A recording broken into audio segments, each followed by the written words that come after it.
नमस्कार, वेब दुनिया के फटाफट बुलेटिन में आप सभी का स्वागत है और नजर डालेंगे आज के खास खबरों पर। अमेरिका और इजराइल के हमले के बाद ईरान ने पलटवार करते हुए इजराइल के हाइफा और अशदोद स्थित तेल रिफाइनरियों पर मिसाइल हमला कर दिया है। हमले के बाद कई इलाकों में आग लग गई और बिजली गुल हो गई है। इजरायली अधिकारियों ने बड़े नुकसान से इनकार कर दिया है। इजराइल के प्रधानमंत्री बेंजामिन नेतन्याहू ने कहा कि हम जीत रहे हैं और ईरान खत्म हो रहा है। उन्होंने दावा किया कि ईरान के मिसाइल और न्यूक्लियर इंफ्रास्ट्रक्चर को भारी नुकसान पहुंचा है। उन्होंने कहा कि इजराइल और अमेरिका मिलकर ऑपरेशन राइजिंग लॉयन के तहत ईरान के खतरों को खत्म कर रहे हैं। साथ ही होर्मुज जलडमरू मध्य खुलने पर तेल की कीमतों में गिरावट की उम्मीद जताई है। अमेरिका को युद्ध में घसीटने के आरोपों पर उन्होंने तंज कसते हुए कहा कि क्या किसी को लगता है कि कोई राष्ट्रपति ट्रंप को समझा सकता है? उन्हें क्या करना चाहिए? राष्ट्रपति हमेशा वही करते हैं जो अमेरिका के हित में होता है। ईरान की इस्लामिक रेवोल्यूशनरी गार्ड कॉर्प्स ने एक वीडियो जारी कर अमेरिकी F-35 फाइटर जेट पर हमले का दावा किया है। अमेरिका ने बताया इमरजेंसी लैंडिंग। यह लड़ाकू विमान ईरान के ऊपर युद्धक मिशन पर था। यूएई, कुवैत, जॉर्डन को हथियार बेचेगा अमेरिका। अमेरिका संयुक्त अरब अमीरात को $8 अरब से अधिक के एयर डिफेंस सिस्टम और उससे जुड़ा सामान बेचेगा।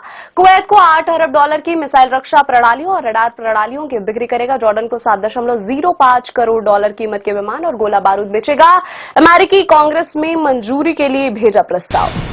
अमेरिका, इजराइल और ईरान युद्ध के बीच भारत का बड़ा फैसला। विदेश मंत्रालय के प्रवक्ता रणधीर जायसवाल ने कहा, भारत जहां भी एलपीजी उपलब्ध होगी वहां से खरीदने की कोशिश करेगा, चाहे वह रूस ही क्यों ना हो। पश्चिम बंगाल विधानसभा चुनाव 2026 के लिए भाजपा ने उम्मीदवारों की एक और बड़ी सूची जारी कर दी है। इस ताजा लिस्ट में 111 उम्मीदवारों के नामों की घोषणा की गई है। रूपा गांगुली और प्रियंका टिब्रेवाल फिर खेला दांव।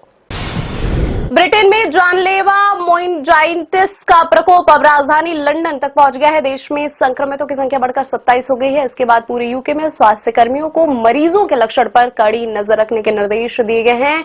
इस घातक आउटब्रेक को अब नेशनल इंसिडेंट घोषित कर दिया गया है।